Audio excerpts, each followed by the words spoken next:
Our God is Sovereign, Glory be Part to 1 of God in the 3. highest. Glory be to God. I'm going to go into the word now. And the word, the topic I'm going to bring tonight, our God is sovereign. Our God is sovereign. Glory be to God in the highest. And glory be to God in the highest. If we look at Exodus 14, glory be to God in the highest, we see that this is an event when, the children of Israel, the Israelites, they were in a situation where they felt that they couldn't move because the Red Sea was in front of them and Pharaoh and the army was behind them, and they felt that there wasn't any way out. They felt that they couldn't make it. They felt that this was it, the end. And we see in Exodus 14 that the Lord parted the Red Sea and brought them through. And during the day, he was hacked.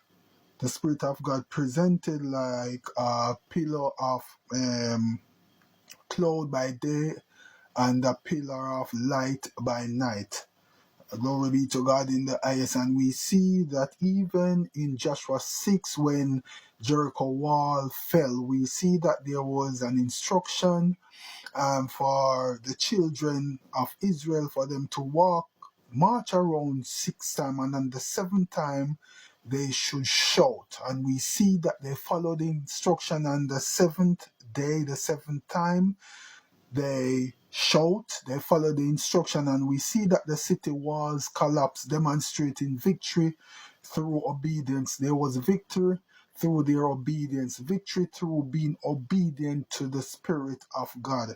If we even take the deliverance from the fiery furnace with the 3 Hebrew boys in Daniel 3, we see that Shadrach, Meshach, and Abednego, though they were in a position and they were asked to bow to a golden image to serve another God, we see that they didn't succumb to that request. And even though, it was a situation where they were threatened and they were in that position to be thrown into the fire furnace that was turned up in terms of heat, we see that they didn't forget the God that they served. They remembered that God is still God in the good time and in the bad time too.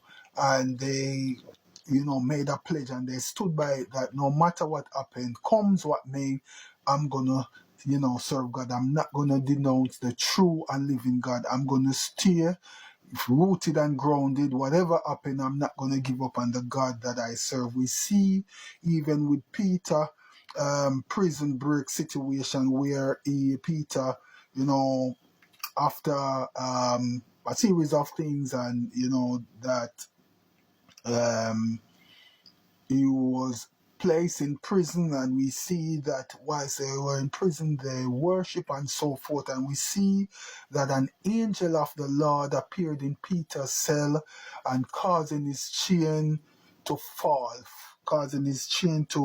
off and iron gates to open, miraculously leading him to safety. Glory be to God in the highest. So you know we can understand the omnipotence of God, or how omnipotent God is, because he's able to do all things. He's omnipresent, he's everywhere at the same time, and he's omniscient, he knows all things.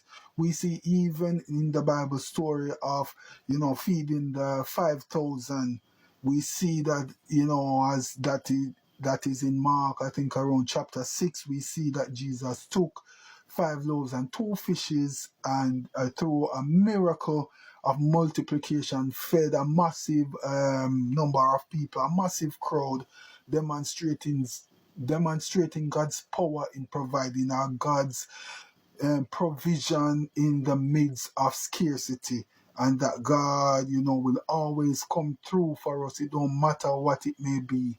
Glory be to God in the highest. And we must understand that we serve a God who is able to do exceedingly and abundantly above that which we could ever think, imagine, comprehend, or even understand. And we see that these stories, glory be to God, emphasize that God's power, you know, will often manifest when we step out in faith, when we are obedient, when we allow the Lord to lead us, guide us, and direct us, when we pray persistently and continuously, and when we remain in obedience despite overwhelming situation, circumstance, whether it's a valley moment, a Job moment, things aren't going the way that we would like them to go, people going against us, everything going the wrong way or whatever it may be, that we remember the God that we serve. And these Bible events serve to remind us that God is a good God. He's faithful. He's always on time. He will never leave us nor forsake us. When our mother and our father forsake us, He will take us up. He will not leave us like orphans. Glory be to God in the highest. And even if we look at everything that the Lord promised to His people, we see that once they walk in obedience, that promise comes to pass, because God's word cannot fall on the ground. It cannot fail. It must accomplish that which it was set out to be. Glory be to God in the highest. God is a good God, and He always will be God. Even when things are going the way we want it to, or whatever it may be, God is still God. In the good times He's God, and in the bad time He's God. He don't need anyone to be God, because He's a self-existing supreme being. Glory be to God in the highest. So, our God is sovereign, and we have to have a personal relationship with God and know who our God is. Who is God to you? Glory be to God. It's important that we know who God is. Jehovah Elohim is a strong creator. Glory be to God in the highest. Jehovah Elion. Glory be to God, the Lord Most High. Jehovah Adonai. Lord, my master. Glory be to God. Jehovah Nissi, Lord, my banner.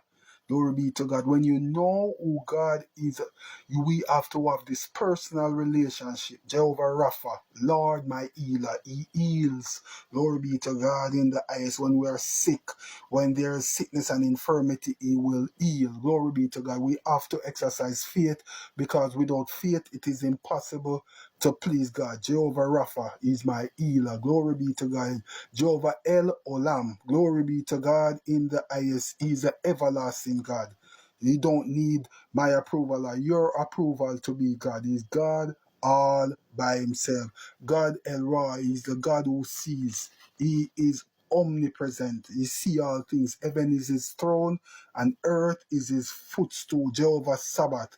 He is the Lord of hosts and the universe. Jehovah Roy is the Lord. He is my shepherd, our shepherd. He is Jehovah. He's Jehovah Shalom. He's the Lord, our peace. He enables peace. And we must understand that peace and perfect peace can only come from God. Glory be to God. Jehovah Siddiqui, Lord, our righteousness. He is the righteous God. Glory be to God. Jehovah Shalom, Lord, our peace. Jehovah Shereb, Lord, our sword. Jehovah Elkanai, He is a God that is jealous. Jesus, God, and the zeal of God. Jehovah Ezer, Lord, my help. He is my help in the time of need, in the time of trouble, in the time when I feel like my back is against the wall. Jehovah Avinu, Lord, our Father, and the existing one, the one that is the self-existing supreme being. Jehovah Asaphat, Lord, our Father and great Judge. Jehovah Ori, Lord, my light. He is the light that shines within me. Glory be to God in the eyes. So when we know the God that we are serving, no one can tell us, and we have to have a personal relationship with God. We have to have that one-to-one. I cannot experience God for you, and you cannot experience God for me. We need a personal relationship. It's the same way that I need to have a personal relationship with an individual to know them for myself. It's the same way we have to know God for ourselves. Jehovah El Gibor, mighty and powerful God. Jehovah Emeka is the Lord who is with you, with me, with us. Jehovah Emmanuel, God is with us. Jehovah El knows, God that forgives. Jehovah Jireh, Lord, my provider, your provider, our provider.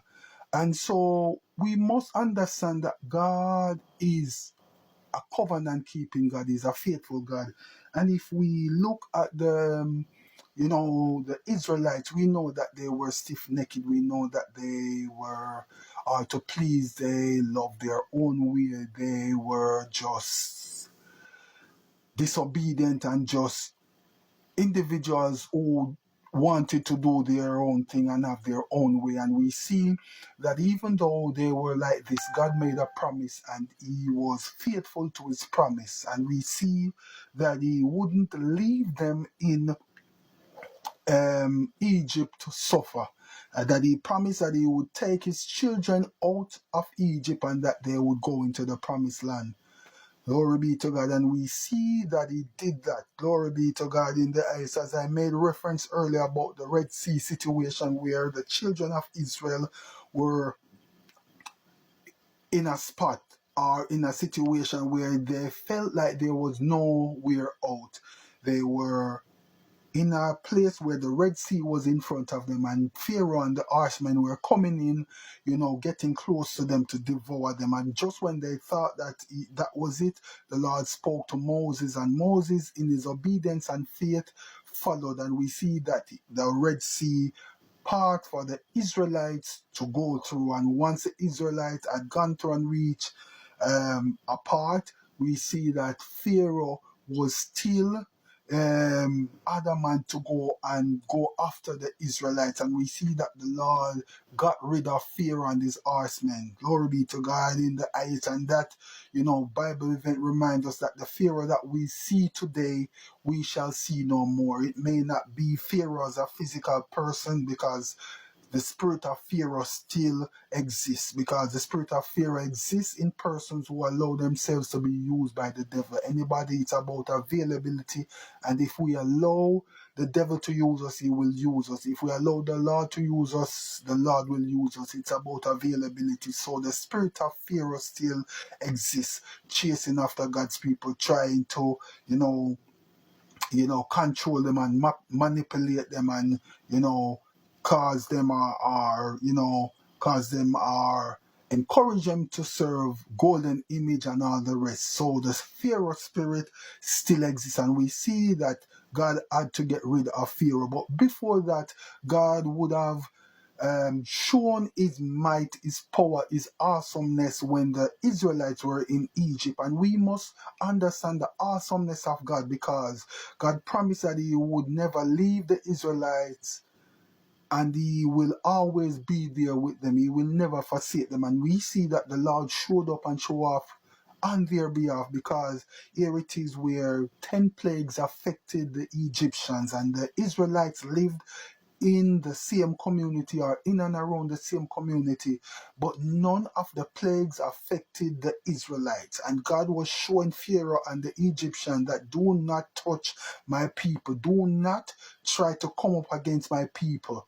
Though I have allowed you some leeway, don't think that you can do what you want to do, because it's only because